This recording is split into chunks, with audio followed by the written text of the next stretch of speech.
Good morning! Dito na ating usual morning, morning greeting. Ha? What? Daming sinasabi. Anyways, na nga, 8:30, tas natatakpan yung araw. We're just waiting lumabas yung araw.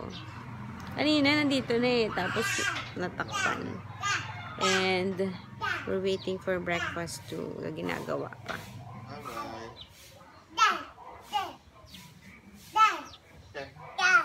Ha? What? Ay, say, ano ko naman? Say hi muna. Hi. Good morning. Happy Monday. Lapit na umalis si Daddy. Sa Sunday na uwi na siya ulit. Balik na siya ng Singapore. I don't know paano kami. Anyway, so yeah, good morning. Careful.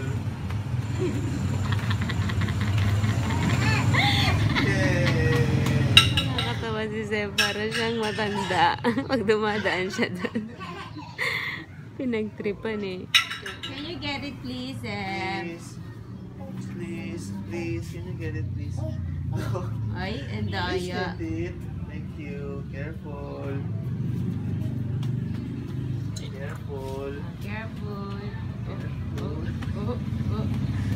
Very good. Hello. Hello. Susunta na ulit. Hello.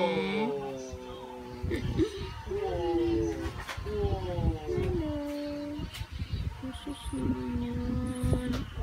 Usus naman yun. It's 10:20.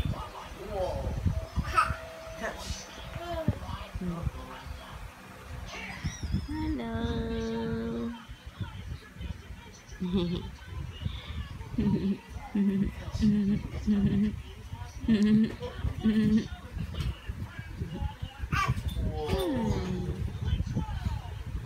Smile. Hi guys. We're off to SM. It's 10:40. Mag-grocery lang ng konti and gonna buy Starbucks because I crave for Starbucks. Zach, magalit. Init ulo ni Zach eh. Araw. Wait lang. Ayan. So, lapit na kami. See ya! And we're using the carrier for Zach for the first time. Natuwa naman makarinig ng Christmas songs. Yun na yung mga tugtog dito sa SM. Pero in a way, I'm sad kasi hindi naman namin alam kung magkakasama ba kami sa Pasko o hindi ni Daddy. Anyway, dito kami sa diaper. We're gonna buy diaper. Guys, it's 5:10 and it's raining so hard. Lalo na kanina habang naliligo ako. Hey. Namatay pa yung kuryente twice. Anyway, we're gonna have this s'mores from Starbucks. Kanina binili ko din. Wait lang, I'm gonna sit down. Ininit ko sa microwave for 30 seconds. I'm not sure if I should have done that. Pero tama lang kasi natunaw yung I'm gonna sit down. Natunaw yung marshmallow. Naku, ayaw ko pa upuin. Anyway, so yun. Looks yummers.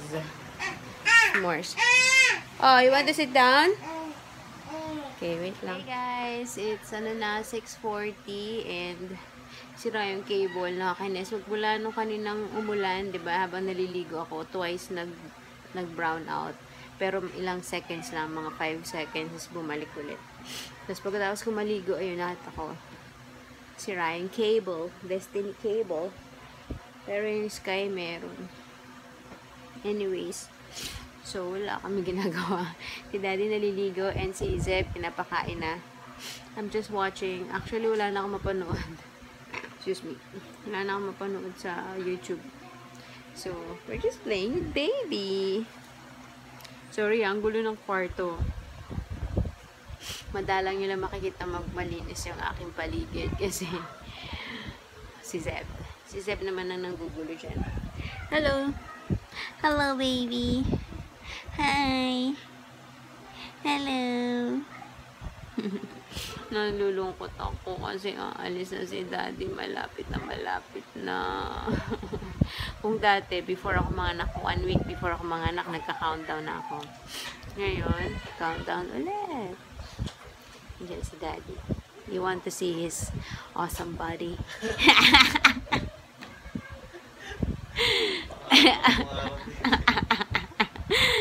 Hey guys, it's already 8 o'clock.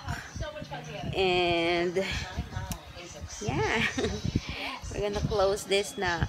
Ano nga pala, ano yon, yung kanina tumawag ako sa hospital kasi check ko kung available na yung ano ni Zach, yung birth certificate. Hindi pa daw, next week pa, mga Wednesday or Thursday. Wala na si daddy, so wala na akong driver. Kaya yun, nakakainis kasi ang daming nakasalalay sa birth certificate. Yung, syempre, yung pag-apply ng passport niya, yung pag-claim ko sa SSS, ano pa nga ba yun? Ayun, so, nakakainis. Bitin kasi si daddy, 3 weeks lang eh. Nung kay Zeb, 1 month siya nun, kaya umabot. Nakuha namin yung yung birth certificate before siya umalis. Kaya I'm telling daddy, mag-extend na lang siya. Daddy, extend ka na lang.